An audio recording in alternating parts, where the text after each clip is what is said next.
Kina di sifin janana didde kinni satu telani kasidde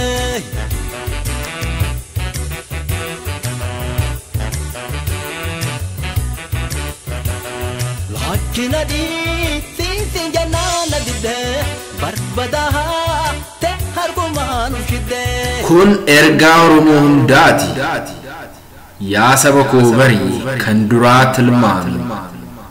har awalin qabe imma finfinneko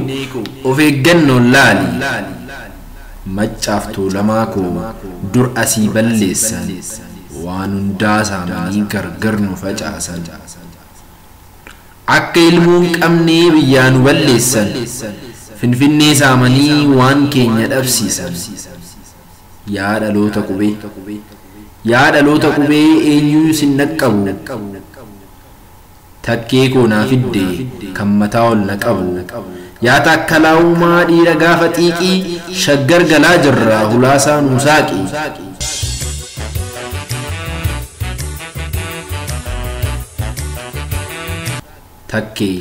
takkee tokkicha koo hurtee oromoodha finfinnee naa eegi eenyutu si tuqaa ani dhugaan dubbadhaa hundumtuu dhagaya gaafa takkee koo tuqdan lafa garagala taakkalaa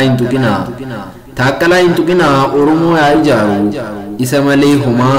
isa malee dinne lafti yaa garagala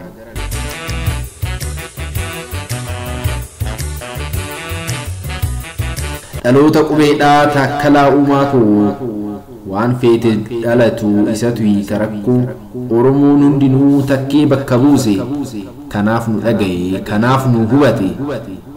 irreecha baddellee finfinne deebise isa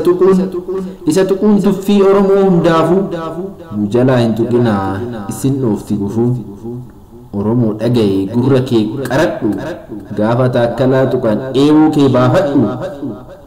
jiruu keetillee dhiisii takkee dhaqqabadhu durriraanuuf morme finfinnee deebise maaster pilaanii fuu isan nu dammaqse qeerroon eeguu qaba taakkalaa koo marsee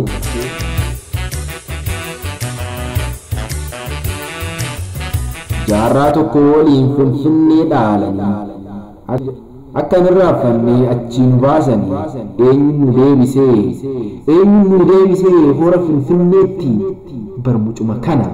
barmucuma kana seenan ni yaadatti gaafa taakkalaa tuqan dacheen garagalti oromoo dammaqeetuun caba lafeeti